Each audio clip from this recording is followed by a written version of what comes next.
Now, the transgender cyclist Rachel McKinnon will defend her World Masters track cycling sprint title in Manchester this weekend. She became the first trans woman to win a world cycling title in Los Angeles last year.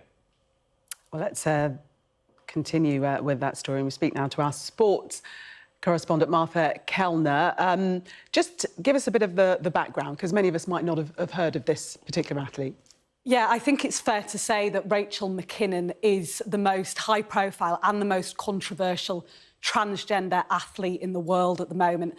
As you were saying, she's a world champion title holder at Masters level in cycling, and she's actually defending that title. If all goes well in the heats today, she'll be defending that title tomorrow. She says she's targeting the world record in that race. But this debate is about a lot more than Rachel McKinnon.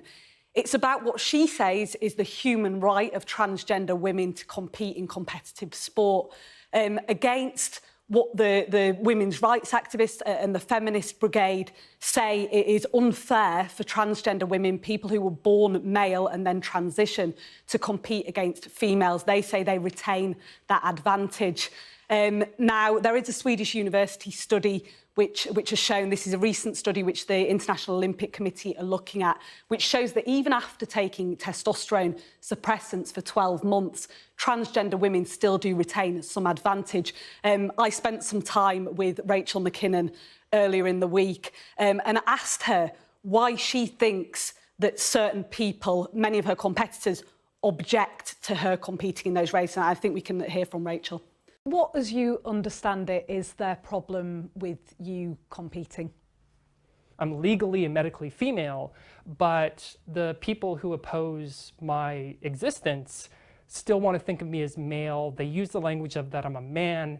And so there's this stereotype that men are always stronger than women. And so if you think of trans women as men, then you think there's an unfair advantage. Sport as a human right, just explain what that means for you. We care about the Olympics. We care about our favorite football club. We care about the Rugby World Cup. We care about sport. It is central to society.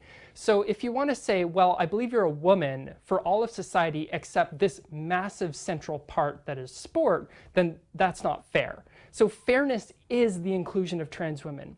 Do you think you'd have been a world champion cyclist if you hadn't transitioned? I don't think I am a world champion because I'm a trans woman.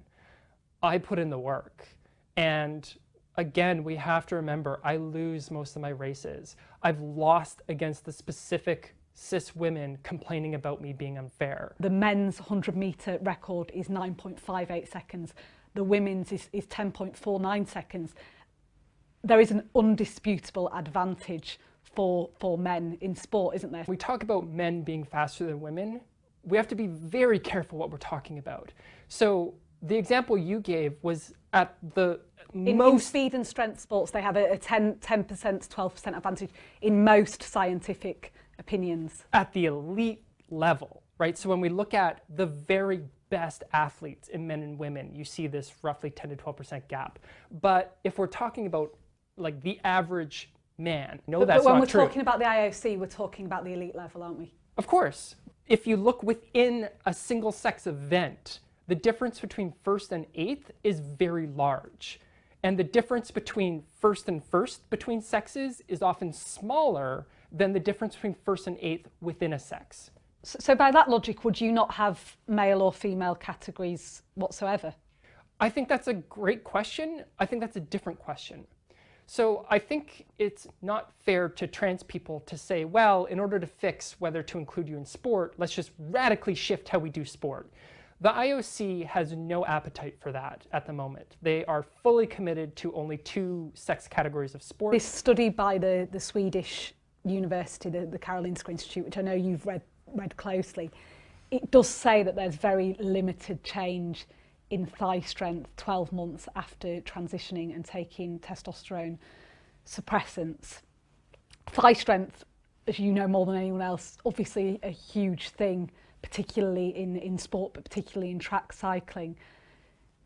Do you accept that there may still be an advantage? Is it possible? Yes. However, the range of body sizes and strength levels within a sport, you can be successful with massively different body compositions, even within my sport. So again, a British example would be Victoria Pendleton. Teeny tiny skinny legs, best in the world.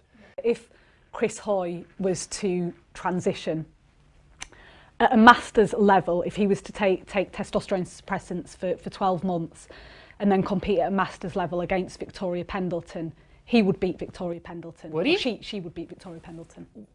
Would Chris? We don't actually know that. Again, we are making this massive assumption. But I think that's a fair assumption to make, don't you? No, we haven't seen this in the rest of sport. So again, trans women have been allowed to openly compete since 2004, since the 2004 Olympics. Since the 2016 Olympics, you didn't require genital surgery, and we didn't see a single trans person. So it was already the case that an unscrupulous country could have taken someone like Chris Hoy and met the testosterone policy, gave him a passport for female, and said, off you go to Rio. Didn't happen. So we've already had 2 Olympic cycles where this could have happened and it didn't. So when you ask me, well, here's this potential case, what should we do now with real people based on this potential fantasy case? That is not how human rights work. Is this bigger than sport? Is it more important that trans women feel that they're included than to maintain a category within sport? I think you're asking me, is like trans women inclusion more important than fairness in sport? But again, my point is that trans inclusion is fairness. It is unfair to exclude legal and medical women, trans women, from women's sport or part of society. So this is much bigger than sport in that it's the proxy for all of trans inclusion in society. Talk of bathrooms has shifted into sport by people who don't care about sport. So I think it's clear that this issue is bigger than sport. It is one of those arguments, Martha, where most people will be able to see both sides on this, and it is very difficult to know how you actually bring some sort of connection between those two sides. Oh, absolutely. I think it's one of the most delicate subjects in sport. It's also one of the most politically charged subjects. And even after speaking to Rachel, I struggle to find a way where transgender women can compete in sport where it's fair to cis women who are born biologically female, yet you don't want to deny the rights of transgender women. And it's a subject which the IOC are wrestling with. We're 9 months out from Tokyo 2020. There's several transgender athletes who are looking to perhaps qualify for Tokyo, and they're assessing whether their current transgender policy needs to be more stringent in order to require more medical intervention for transgender women to compete, or whether actually it's fine. So I think it's a thorny subject, and it's one that we're going to be talking about for some time. Okay, Martha, good to talk to you. Thank you.